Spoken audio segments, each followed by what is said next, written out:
The blend tool in ProEngineer is a very useful tool. It allows you to create shapes with different cross sections which then stretch into each other.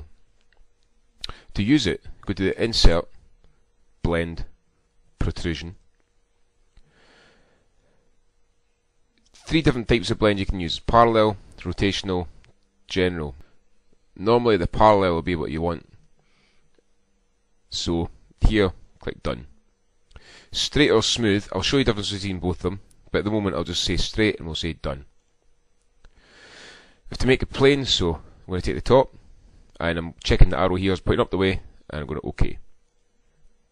Default in Sketcher view, so I'm ready to start sketching my first cross section. I'm going to draw a rectangle to begin with.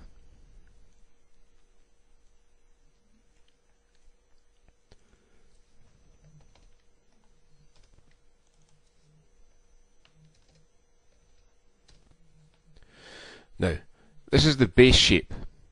I want a shape different from this now as the next sketch. To do this, what I have to do is go to Sketch, Feature Tools, Toggle Selection. This now allows me to draw the sketch for the second cross section for my draft.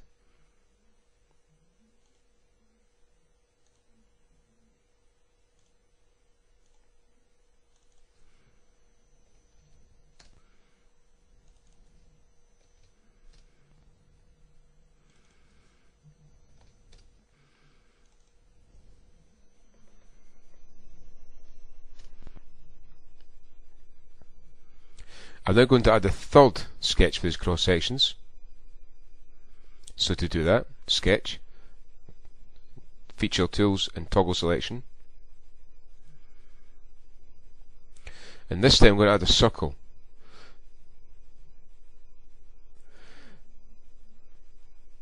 Now, a circle is a little bit more complex if you want to go from a rectangle to a circle, and I'll show you.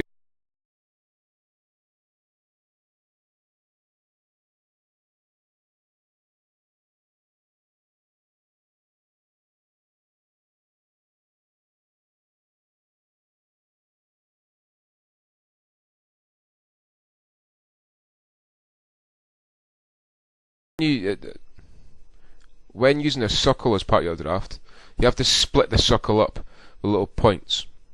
You have to do this because each of the separate levels have to have the same amount of entities. They have to have the same amount of points in the corner.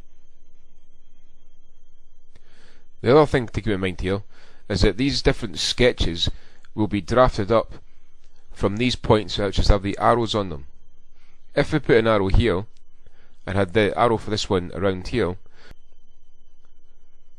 if you don't want your draft to twist, you'll have to make sure that when you start breaking up this circle, you start in this bottom left hand corner, because it's the same as what you've done here. Now to break this circle up, what you have to do is choose a center line, start from the center of the circle,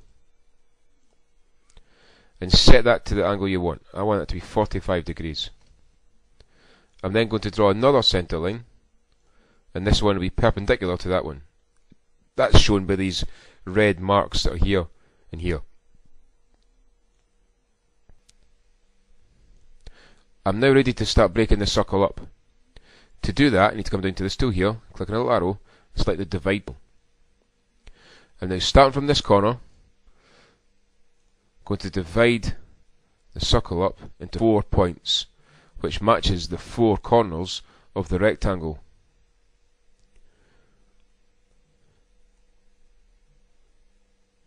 I'm going to add another circle to this draft. I'm going to give it the same centre here and make it a little bit narrower.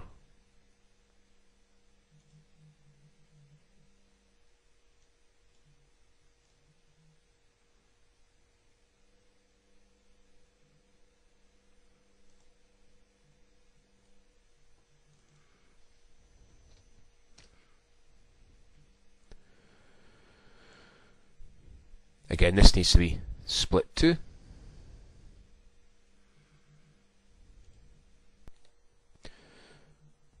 Now that I've finished all those sketches,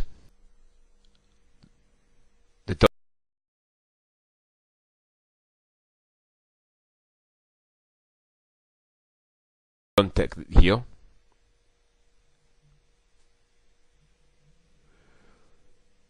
Now, I want to start entering the depth asked for.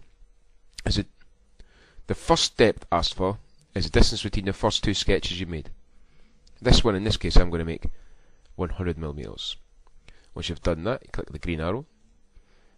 Then the next two sketches.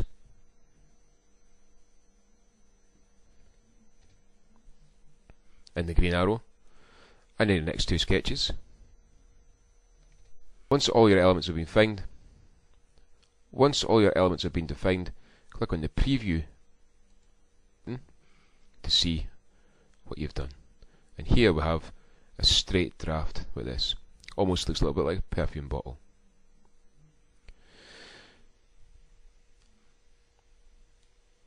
Now, as I said before, there's a difference between a straight draft and a smooth draft. I'll show you the difference between that now.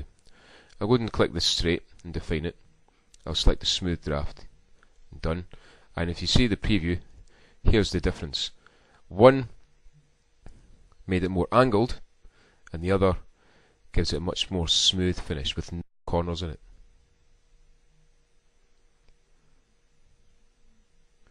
When you're happy with it, and here we have our finished object.